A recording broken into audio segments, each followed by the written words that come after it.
I don't know, I think we have different opinions here. Okay. We're probably not saying anything new here, but this new Lord of the Rings show looks a bit iffy. It smells a bit stinky.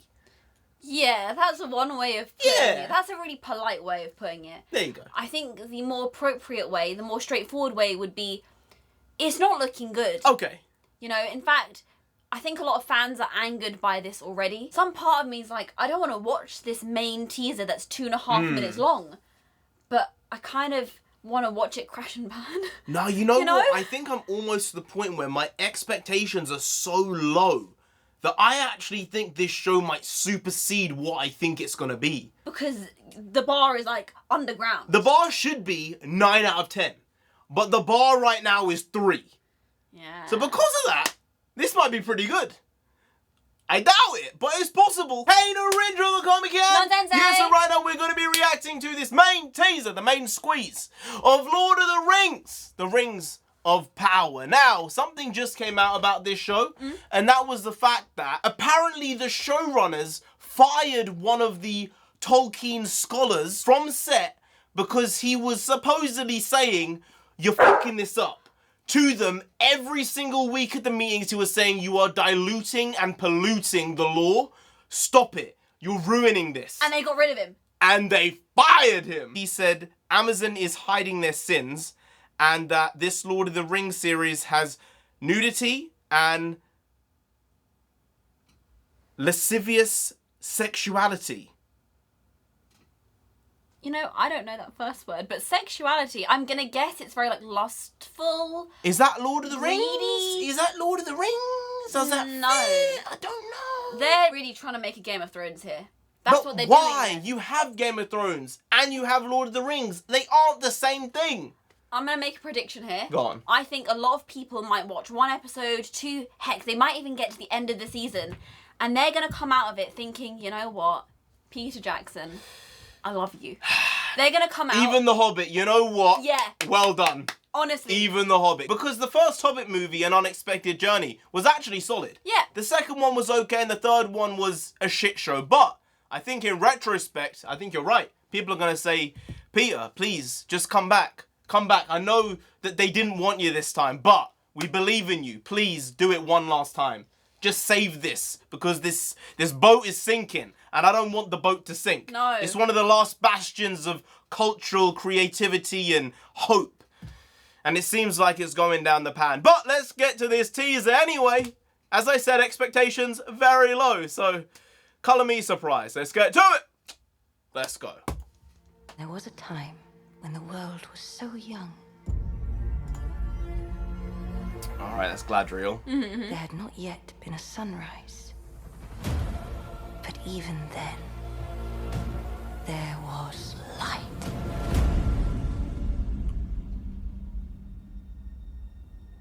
Call to me, lands far away. Elves have forests to protect. Dwarfs their mines. Men their fields of grain. But we Harfoots have each other. For I must now wander this wandering day. We're safe.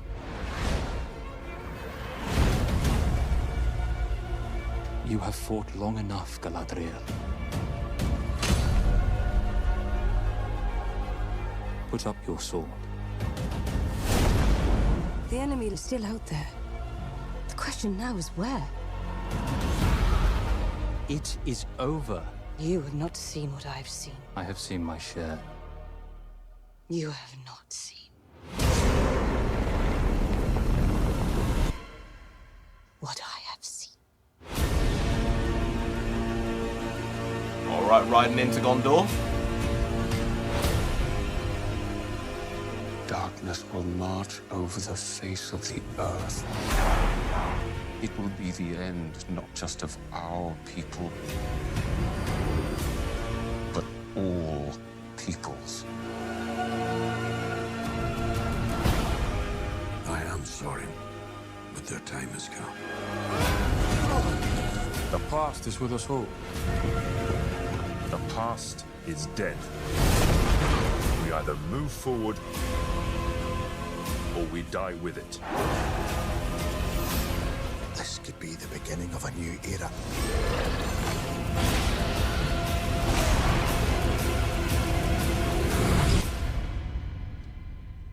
Away I must wander this wandering day.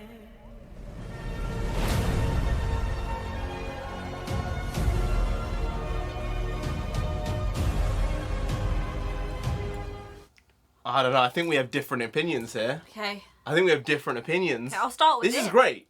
Some really beautiful shots. Yeah. They're trying to capture that feeling that Peter Jackson The did wide-scaping so wonderfully. shots, going Yeah. over the landscapes. Really, really nice. But it doesn't have the feeling. It isn't capturing the feeling appropriately. The feeling that Peter brought to the screen that really was so Tolkien. It's like a mimicry. I think the thing which swayed me on a positive side for this was the music. I think the music was pulling a lot here, and it kind of gave me that feeling of, oh, this is the world we're in. I think they aced that part of it. And out of all the 2 or 3 trailers we've seen, I think this is the best one. Oh, it is. I don't think there's any doubt. This was the best put together. It was the best edited, the best cut. And I think most people are going to watch this trailer and say, you know, this might be good. And I think I'm willing to give it a positive chance because of this trailer. I'm not. No? There was a line there. Oh, that no, someone I heard said, the line. The past is dead, we must move on. You have to let it die, Let right? it die. That's so not Tolkien. I thought I was listening to Star Wars just Yeah, then, as in the yeah. sequel trilogy. The past is dead, let it die, or whatever it was. That's the same line. I don't like that. But I don't like that even more because this is actually a prequel, so it makes less sense in the context of what's going on. Unless that person himself is going to die in the show, because he's saying let the past die, otherwise you will die. So if he dies, then he kind of, you know, blacks out that entire situation. I get it, but there's something about this that just seems so off kilter to the actual stories. I look at this and I see people who really enjoyed Tolkien, enjoyed the world of Middle Earth, and said, I want to create my own story, but I want to do it in this context. Yeah. And I have a problem with that because You're stealing. You're stealing from Tolkien. It's thievery. Effectively. I It's know thievery. you paid. Amazon, you paid the money. $500 million You for paid this season. the big bucks to have the rights to produce this and create this. But you can't say, like, based on the works of Tolkien. Because it's almost like you're just putting this into the world when a lot of this didn't exist, right? I think what the creators said was, or the showrunners, I said creators there, they're not creators, they have pre-existing material and they're making something off of it. Yeah. So I wouldn't really say creators because that seems a bit weak of that term to be used there. But the showrunners said we wanted to create a blank canvas. We wanted to have that and create our own show on that. See, and I don't get that. Because you've got such a rich world. What are you going for a blank canvas for? The canvas is filled. Just pick a portion of the picture you want to represent. well, they wanted to represent everyone apparently. Oh yeah, I have a Or problem anyone. with that as well. I think her name's Lindsay Weber. She's idea. the executive producer. Right. She said, you know, Tolkien means so much to so many people, and we wanted to produce a show that represented the world that we live in. Oh. Which is the actual opposite. That's opposite. the of what opposite. Peter said. That is. Oh, I just in, like, clocked. That is literally the 2001, opposite. 2002, in an interview, people asked him, you know, why is it you've done it in this way? He said, I wanted to be true to Tolkien as Yeah. much as we could and not put our own politics or social agendas into it Yeah. and just let what he did shine beautifully. You're 100% right. I remember that interview. I don't like it. That is so counter to what his entire point was. I don't want to change it.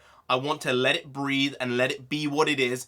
Times change. That's how life works.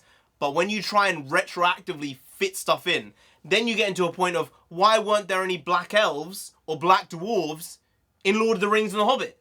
What happened to them? Where did they go? Because they're in the world now. Now the precedent has been set. I think what I'm seeing with this stuff is not actually canon, alright? This stuff is fan fiction that's being made. It's the same way I look at Star Wars.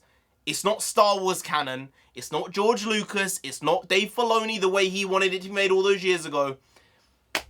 It's fan fiction that's being made by a lot of these people. And that's fine. I'm not here for it. But if people like it, they can like it. But I will give this season, the first few episodes, a watch. Anyway, guys, if you did enjoy this video, please like, share, comment, and subscribe to the channel down there if you didn't. Shell up is gonna come after you. You don't want that. No. Do you want that? No. Do they want that? No. You don't want that. You don't like the spiders, stop, do you? stop. No. Shelob gonna come after you. You really don't want it. So just subscribe anyway to avoid that. I've been Narendra_TheComic. I've been NONSENSEI. She's been NONSENSEI. You've been Graham. We'll see you next time. That's tomorrow if you don't. I make a video every single day. Been doing it every day for over 1,500 days now, and we ain't stopping till we get to 10,000 subscribers. So do subscribe. Pop back again tomorrow for some more quality shitsy content, because we're hashtag never not here. Side goes also bring the bakwas. Bakwas means nonsense in Punjabi. We also bring that. Bring a lot. Bring a little, do a lot. Do a little, but we do indeed bring quality shitsy content on a daily basis. So see you tomorrow. More of the same. Slightly different, but essentially the very same. Once more, see you then. Skadoosh. I got you! I got you! Take that, you friggin' psycho! I got you!